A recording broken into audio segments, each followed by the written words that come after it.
Now, from the Signature Bank Studios. This is Chicago's Morning Answer with Dan Proft and Amy Jacobson on AM 560. The Answer.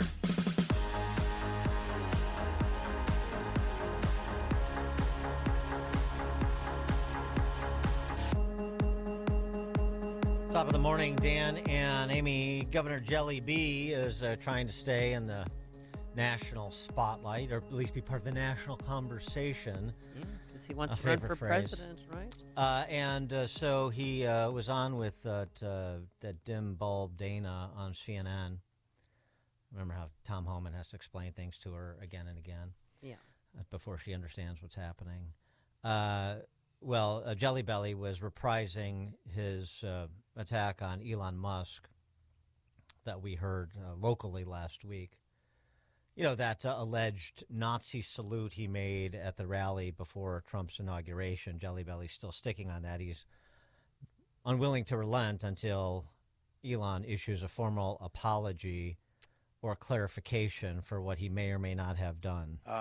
We have a very prominent figure who is very closely associated with the president standing up at a presidential rally and giving 2 Nazi salutes in a row. Now, if he didn't mean it, he should apologize. But he knows very well what those things mean. And even, again, if he didn't mean them, afterward you could say, and he should, I didn't mean that. That wasn't the symbol I was trying to show. Now, here's what I think about it. Neo-Nazis across the United States celebrated when he did that. That should be some indication to everybody about why this is so important for him to call out. Now, what has he followed up with? Jokes about Nazis. Jokes, like it's okay. If he didn't mean a salute that he may or may not have given, then he should apologize. Okay. You know, this is where the left is. They seem to be trying to get their footing, and as they're trying to find a new perch, they seem to be content to stand on one that is crumbling underneath them. Let me give you another example of this. Rachel Beitkoffer is a poli-sci person who had a moment a few years back when she predicted with some accuracy the Democrats' success in the 2018 midterm elections. And so she's, supposed to be like an intellectual on the left or an academic of some sort that understands politics and so forth. So she gets paid attention to. She tweeted out over the weekend in response to a story, the headline, "I want more babies in America," J.D. Vance says in his first public address as vice president. She tweeted that screenshot of that headline along with a Nazi symbol and offered this commentary. The Nazis wanted more babies too, so much so they barred married women from working and created the Cross of Honor of the German mother. So because J.D. Vance wants America to achieve replacement rate population, he now is trying to usher in the Fourth Reich. So, if he says something, "I like dogs," you have to remember that Hitler had a German Shepherd named Blondie. These are the connects that you make when you have a PhD in political science like Rachel Beitkoffer. So they're going to stick with the fascist Nazi thing, it would appear. At least some of them are. For more on this topic and others, pleased to be joined again. We haven't talked to him in a while. Jonah Goldberg is the co-founder and editor-in-chief of The Dispatch. Jonah, thanks for being with us again. Appreciate it. Hey, it's great to be here. I'm sorry I called in late. I'm really hopped up on cold and flu medicine, so if I start speaking in tongues, that's why. You're riding the queue. Okay. Very good. All right. It almost sounds like a KJP excuse for Biden, but we're gonna stick with it. All right. So just your general reaction to the left's reaction to Trump thus far, including some of the more customary reactions we've been treated to over the last 8 years, like you've heard from Pritzker and you hear from Beitkoffer and others, that everything that happens and everything that is uttered by Trump or Vance or anybody in that world is indicative of the Third Reich. Yeah, well, you may recall I actually wrote a book called Liberal Fascism yes. a little over a decade ago, almost 20 years ago now. And part of my goal, which I failed at miserably, was to get people to stop using arguments ad Hitlerum, just accusing everybody of being, Hitler. And look, as you know, I've been a critic of Donald Trump, but my standard joke for coming up on a decade now has been Donald Trump's not Hitler. Hitler could have repealed Obamacare. And so you get this kind of thing where part of it is a lot of people just think that Nazi and fascist equals bad, and so it's their way of saying someone is bad, right? Like, you can make a much better case that Trump is kind of like, I don't know, Juan Perón, who's like a fairly harmless guy who liked a lot of pageantry and stuff, but was actually sort of on the side of the people and that kind of thing. But no one knows anything about Juan Perón. But they all it's a way to sort of save yourself time and energy by just sort of demonizing somebody. And I agree with you entirely. Like, Hitler created a really good highway system. So did Dwight Eisenhower. But if you go around saying Donald Trump is Dwight Eisenhower, no one clicks on your article. Right. And so some of it is just really, really lazy and stupid. And, was that Pritzker? Who was it who said that Elon has to apologize? Yeah, Governor Pritzker. Yeah, I mean, if he did, I don't get the logic of if he didn't mean it, he has to apologize. It seems to me like if he meant it, he has to apologize and say I was wrong. But if he didn't mean it, which I don't think he did, I mean, it's kind of obvious when you see him on stage. This is not in like, he does not exactly have a ballet dancer's or a ninja's control and grace of his body. He's like, Musk is like flipping out, geeking out, and dancing around, and he makes a weird arm movement that literally thousands of other politicians have made. And the immediate leap to, he must be Hitler then, or he must be a Nazi, it just wastes everybody's time. And it takes away the credibility from serious criticisms of anything. Yeah, well, he did. I think you have to. This is the left's posture. If we interpret something you did in a light most unfavorable to you for our political benefit, then you have to apologize. Right. Yeah. Well, and even Elon Musk put on X. I got caught up in the moment, but I wasn't a Sig Heil. Why would I pledge allegiance to a nation 80 years dead? Why would I, ionize a subdued and failed state? MAGA is the future. But yet, they needed something. He's the new boogeyman, right? He's the new enemy. Yeah, the only explanation, which I don't subscribe to, but the only explanation where Abe Greenwald from Commentary Magazine, he floated the idea that like if he did it deliberately to troll people, because then it creates all this buzz and stuff on he owns a social media platform that benefits from these kinds of fights. I don't think that's what happened. I'm not sure Abe thinks that either, but that's the only plausible explanation is if he did it deliberately. And I don't think he did it deliberately. And on the having more babies thing, I used to work for Ben Wattenberg, who, 35 years ago, who wrote a book called The Birth Dearth, and been talking about declining fertility rates and why they're bad for a long time. I promise you, he wasn't a Nazi. And Bittkoffer, she needs to do a little more homework, because in the Soviet Union, if you were an ethnic Russian, not if you were one of the ethnic minorities, but only if you were an ethnic Russian and you had more than like 5 babies, you were declared a hero of the motherland and got special subsidies.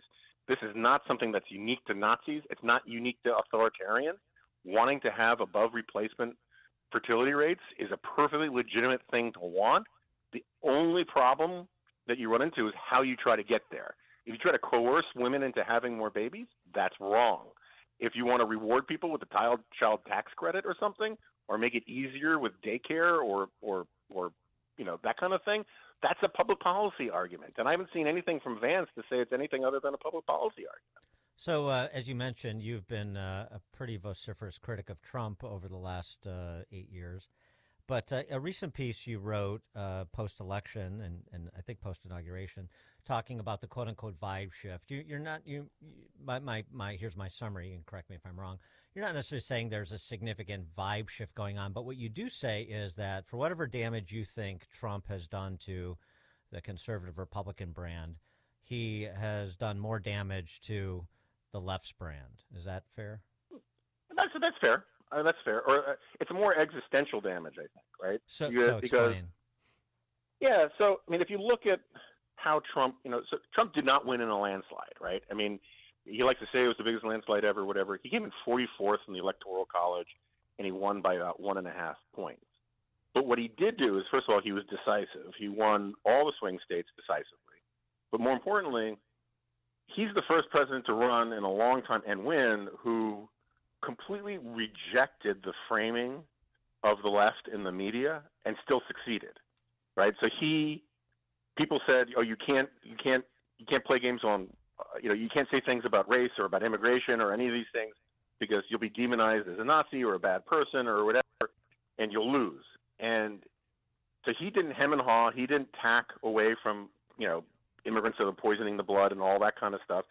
And he won. And not only did he win, he moved Hispanics and blacks towards the Republican column. And I think this is causing a sort of bowel-stewing panic among the left because the way they've long framed campaigns is to say the left have a monopoly on political and moral virtue.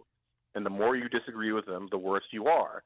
And here's a guy who ran willingly taking all of their insults, which have, diminished credibility over the years, and won all the same. And so I think the left doesn't even know how to talk about politics anymore because, like, the language of DEI, and all that, and the woke stuff, it's not grabbing purchase among swing voters the way it once did. And that's what's moved, in effect, the Overton window. That's the vibe shift for me, is that Democrats and the left, they don't have a language to describe political reality anymore that works for them. I mean, sure, it makes total sense in some Harvard seminar or in the green room at MSNBC, but it can't persuade the median voter anymore. And they don't have another argument right now, in part because Trump, I know there are a lot of Trump fans who are listening, but Trump has moved the Republican Party decidedly to the left on abortion, on industrial policy, on trade, on a lot of that stuff. And so this idea that all the Democrats need to do is double back down on class warfare and Bernie Sanders stuff, I'm not sure that works anymore either, because I think Trump's more credible about wanting to give people piles of money than Democrats are. And so I think it's just, you see a lot of people on the left, they're moping like a big dog whose food bowl's been moved, because they don't know how to describe reality. They're like when AOC is freaking out that a huge chunk of her voters also voted for Trump. There is, and she went on social media begging her AOC Trump voters to explain what they were thinking. It means that they don't have a theory. They don't have a theory about how politics works anymore, and that's causing a real panic among Democrats who need a new ism, a new theory of the case, because the one they've been writing since the civil rights era is basically, at least appears right now, to be spent.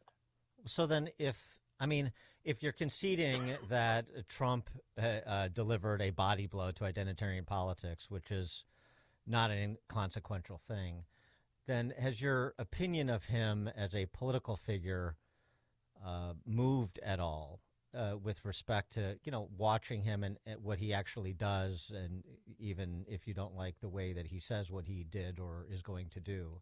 Has it moved at all with some of real accomplishments, including those that I would argue, and I think it'd be difficult to disagree, are decidedly to the benefit of even traditional conservative thought, judicial appointments and tax cuts and those sorts of things? Yeah, I liked most of his judicial appointments, to be sure, and I liked the tax cuts for the most part.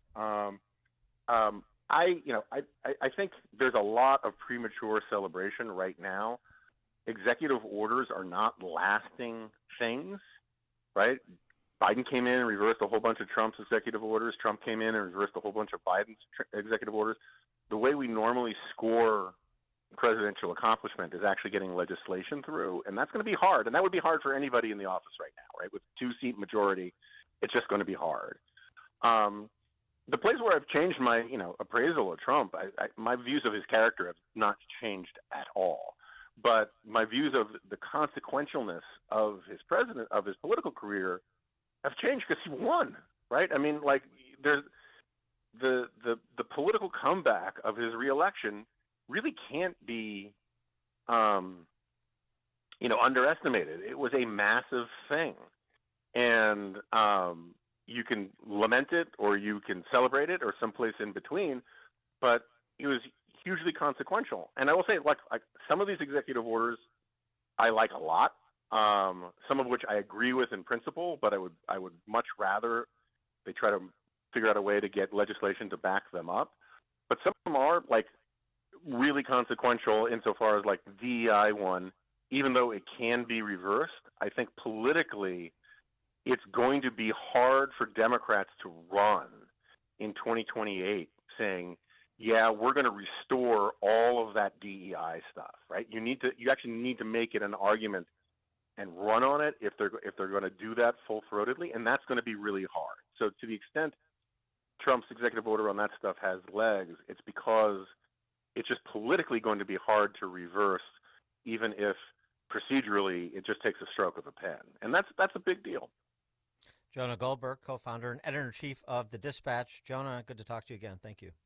Great to be back. Thanks, man. Thank you. And he joined us on our turnkey.pro answer line. Listen to podcasts of Dan and Amy from the AM 560 mobile app. Download it today at 560theanswer.com/mobile. I think one of the things that patients don't realize is that when they get a joint replacement, that's not a lifetime treatment option. And they're probably, if they are a younger patient, signing up for multiple surgeries down the road. As a physician,